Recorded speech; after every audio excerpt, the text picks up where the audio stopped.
Alright, we're working on a Ford 5.4 liter today and a Ford E-Series van. One thing that's pretty wild is they seem to have a lot of radiator problems, aftermarket radiator problems. At least I do. This has been the fourth radiator that I put in the truck, in the van. This is a C 1995 Duralast part number. It's not because I'm using Duralast brand either, because I've been using a lot of different brands. I've tried Murray, I've tried different brands. I've tried Four Seasons. This is the second Duralast brand. Now, they all seem to last around 2 years, 3 years for me. Maybe because I have excessive high idle miles. I don't know, but most components related to the cooling system are new. So what we found here is a spot of corrosion that had sprung a pinhole leak, and the rest of the radiator looks good. Even the caps are good. They're not dry rotted. So the last radiator sprung a leak somewhere as well, but this corrosion is kind of unusual. I'm going to assume that what we got here is some type of corrosion due to some type of electrolysis. I think that's the term that's used, and the way to correct that is to ground the radiator. Since these tits on the radiator, top and bottom, sit in rubber, and all that's hooked to the radiator is rubber hoses, including the transmission lines, they're rubber hoses. I think adding a ground to the radiator, the same as you would do a heater core, would stop a lot of this corrosion from starting. So I think that's what we're going to do on our next radiator that we just installed in the truck. But anyway, that's just a tip for your radiators. I wanted to show you the lower radiator hose. It happens to be the most expensive radiator hose I've ever priced on a vehicle. Now I understand there's probably more expensive radiator hoses out there, but this just happens to be an octopus of a hose, and they want you to buy the whole thing in one piece. So this is a Gates brand that I picked up for $58 on Amazon, and there's a part number. But note that this hose itself at your local auto parts store is probably 100 and some change, maybe 100 and a half. I've seen them that's that high. These two go to your to your oil filter housing. These two smaller hoses. This one goes up to the bottom of your reservoir, or where you fill your reservoir tank, which is right there on the top. This one, of course, goes to the bottom of the engine block. This one goes to the bottom of your radiator. So that's the location of the hoses. So we'll get into changing it in a little while.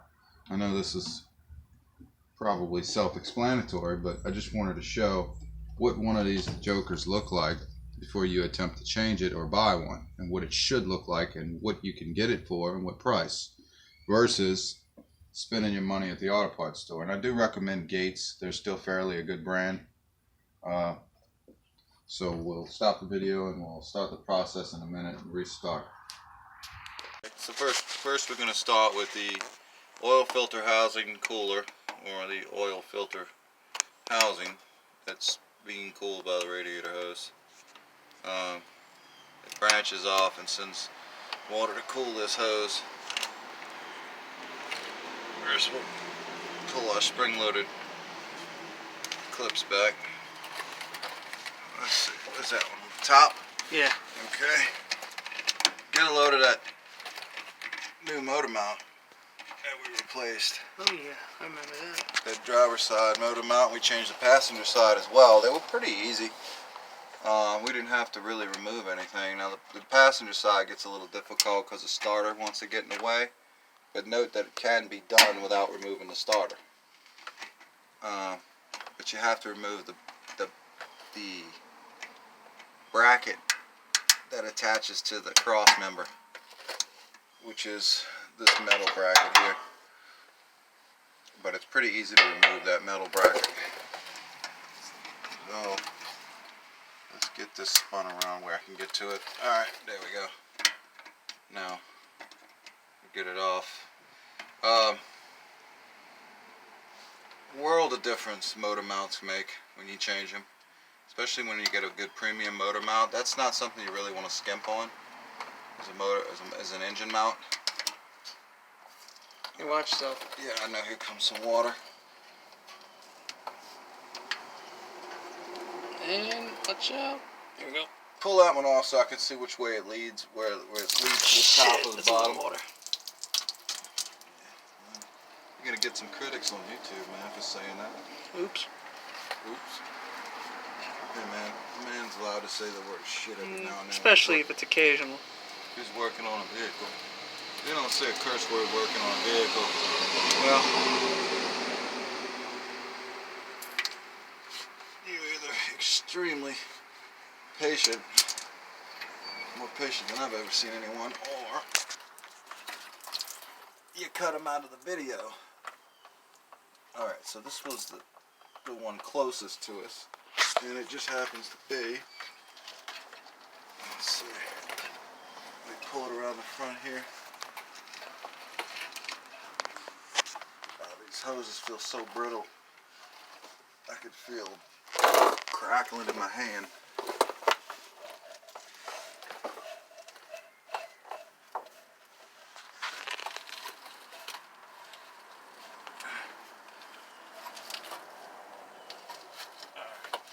Pulling back and forth on them.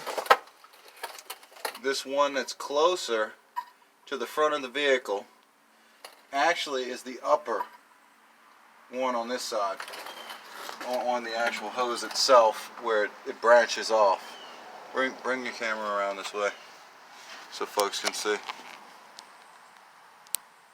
Let me see. You got it? Yeah. Okay, so it's that upper one that goes to the one right here that's closest to the front.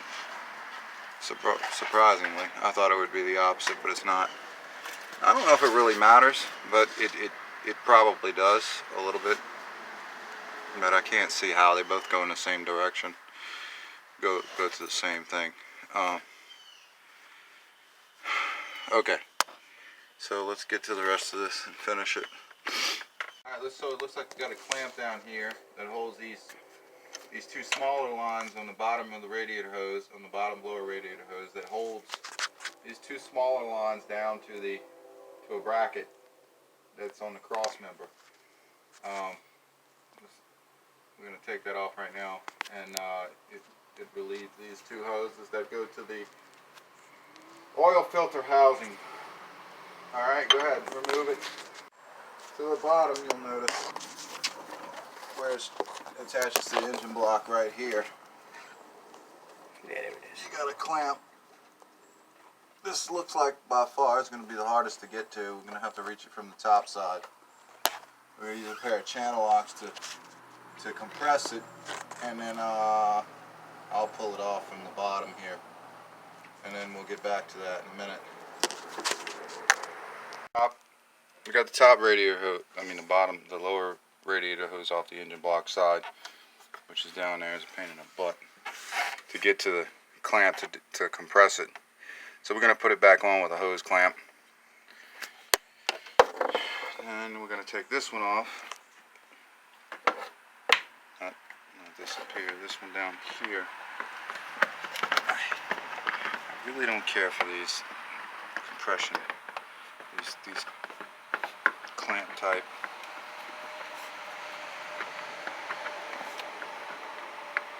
So what we're going to do is put whatchamacallit back on here. Regular hose clamps. Yeah. Something we can get with a nut driver. Careful with this plastic ball because they get brittle over time, and you don't want to have to go and buy one because you cracked it. Watch it go. Let me get this sucker over here.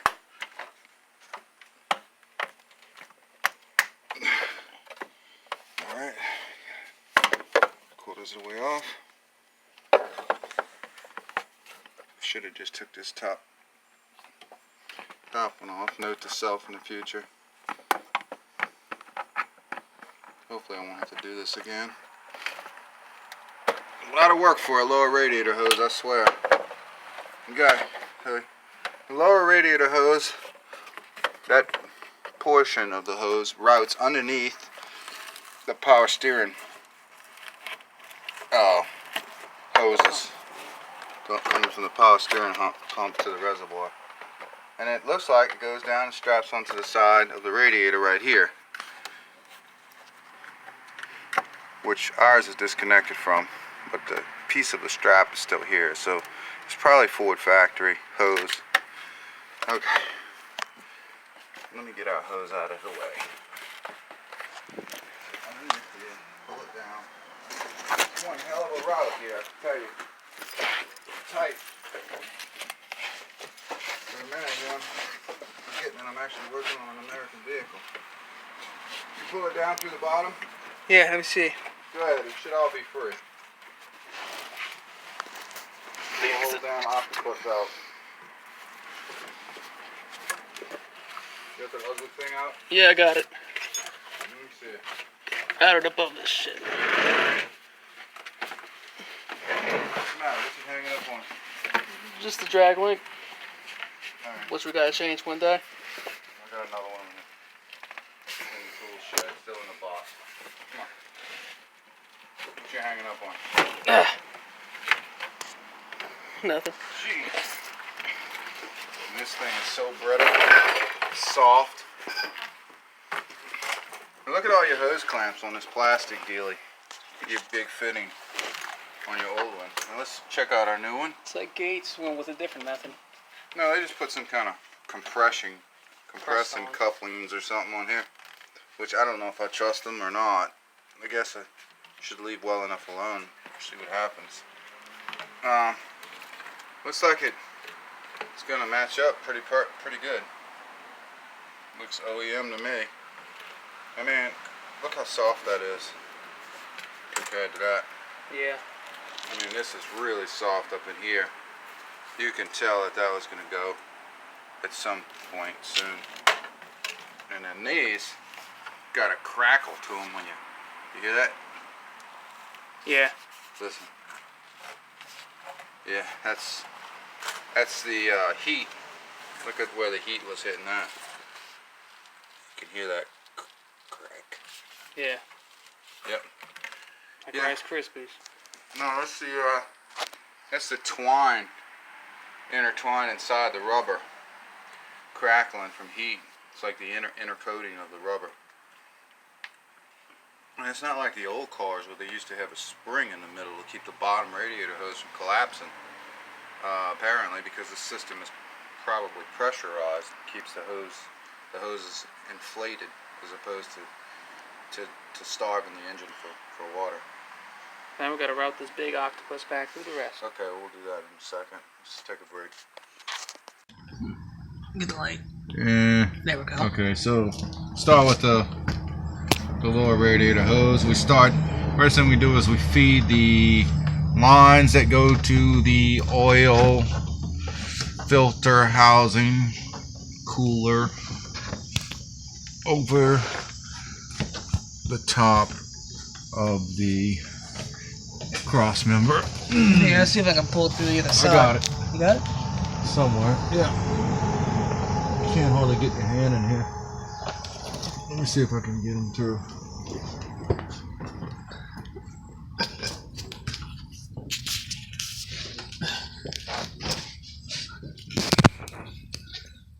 Which way did it come through?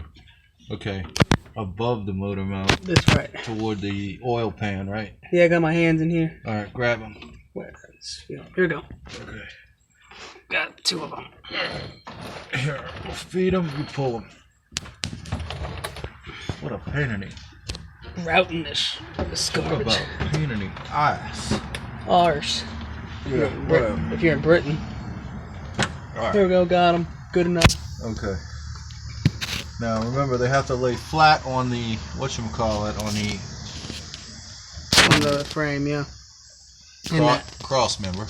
And that bracket that bracket thing. Yeah, you have to put that bracket. I'll slip it over the bolts. It's called a one-hole strap. Slip it in the strap and then bolt it down. Right. And then, are those already through there? Yeah, they're ready to be put on. All right. Well, hold on a second. Which one? Remember, I said the one facing upward goes to the front here. So let me pull one. See which one that is. Okay, that's the lower one. That goes to the one that's furthest away. First thing we gotta do is put our clamps on. What is this? The throttle? Yeah, no. What is that? That is the transmission shift cable. Yeah. Linkage cable. Okay, so it would go like that, or no, we wouldn't do that. Okay, like that, right? All right, fair enough. Now, where's our goofy clamps? We can use those for these instead of using some new hose clamps. Yeah, I don't know about that. Let's see. Okay, where is the channel locks? All right, channel locks.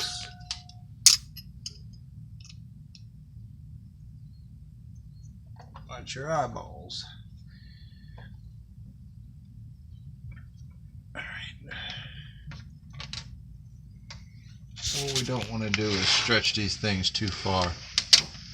Stretch them too far and they lose their spring tension and let this shit leak. All right.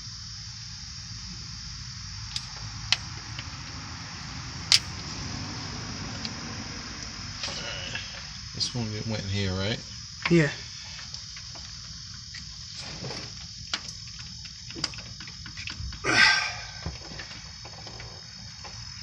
Alright. Let me see if I can get this further on.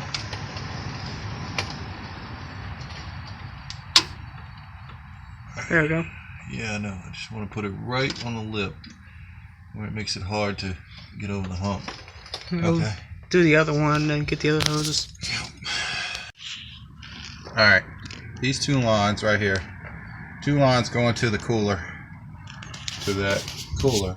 Remember. Come over here. They go under the power steering line, which is a rubber power steering line here. So they go under, and then your main hose goes over, goes up there. But I can't push it up until I take this main big old long hose and twist it and bend it and shove it up through here to the overflow to the reservoir. And remember, this hose goes between the power steering lines. It doesn't go over the power steering line, so it goes between the radiator support and the power steering line, so it gets stuck inside here to go through. So I got it started. I'll go up top and I'll pull it, and you feed the rest of it to me right here. That's the kink out. Yeah, kink out here. Now I have to go back underneath the line. Sheesh. After I went under it, I have to go under the one that goes to the power steering fluid filler box. Yeah, way up there. Damn, I never imagined putting the lower radiator hose on would be that difficult. But then again, I'm not just putting one hose on, I'm putting what, 5? Like 4 or 5? Yeah, 5. Alright.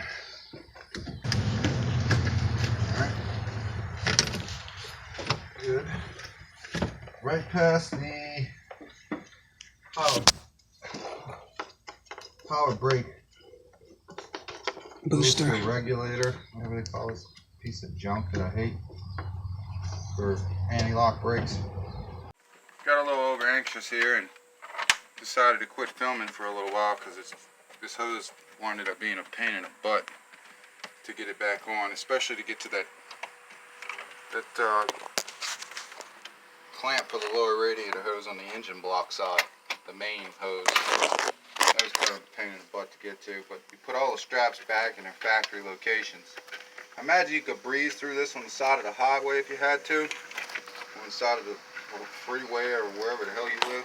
Whatever it's called where you live, we call it a highway. Anyway, you could, or an interstate, you could get this thing, yeah, you could rig it on there pretty quick if you wanted to. Let's see this light. But it went on. We got it. I guess that's the important part. So we put our top hoses back on, our radiator's back secure. I noticed that we put on the hose clamp on the bottom block a little crooked. Well, actually the pipe's a little crooked too, so I don't know. The hose clamp is crooked though too. It is? Well, maybe I need to loosen it and straighten it out a bit. There we go, sir. Not that crooked, but that's the overhang, but yeah, but the last thing you want is it to straighten out and loosen up on you because you put it on slightly crooked. We might have to untighten that a little and put it back on correctly. We'll see if we can straighten that out. Yeah. Well, we did get all the other hoses put on. Right. This cheap little impact gun makes a good addition to getting things together quick. Yeah, for $75. That's how much we pay for this piece of junk? Yeah. So we got our breather back on, my mass airflow sensor plugged in. So did you check back underneath? Did you film back underneath to make sure everything was straight? Yeah, showed them. I'll show them one more time. Try to cool the lines. Way over there, tightened up. 1/4 inch. How do they look down there? They look pretty good. There's no interference? No. Not with belts or anything? Pulleys? Nothing? No. Oh, they look pretty good. Gates made a pretty good Nothing with the OEM pulleys. product. So I gotta stand by Gates. I particularly like their micro groove belts. They're pretty damn last a pretty long time. How did you get down in here? I got it right. Well, I got it on there too, but I gotta go. It was kind of hard. I can hold the clamp for you while you tighten it. Yeah, well, you gotta kind of guesstimate what straight is. Yes, we do. We got a camera here, so that might be pretty good. Work to our advantage. We'll straighten the clamp out, push it up so I can access it, and then pack back on it. There, try that. Hold on. Is it moving? No, you're just pulling on my hose. Let go. Let's see. I have a feeling it's going to be fine, dude. Alright. Man, it looks pretty good to me. Let's say we put it on the interstate, a highway, freeway, whatever you call it. Call it a day. Anyway, that concludes our video of changing a goofy radiator hose on a 5.4 liter Triton. Well, I'm more of a pain in the ass than I thought it would be. Yeah, just for a radiator hose, right? Here, shall I? I gotta get this stupid air breather groove in place. Can't stand this. This is a real bad design. But it works. It works, I guess. Alright. There we go. So we figured out it takes about 4 gallons of coolant. 4 gallons of coolant. These jugs are not pure coolant, they were water before. So we put 1 gallon of antifreeze, pure antifreeze, not 50-50, and 3 gallons of water. And it filled it up from basically bone dry, no lower radiator hose, no water in the block, bare minimum. To the coal fill right there. To almost to the coal fill level with 4 gallons of water, or 4 gallons of coolant and water mixed. So, just for reference, that's what it takes when you replace a low radiator hose on the radiator. Should I put the cap back on? No, I want to drive all the air bubbles out. Alright. Burp the system.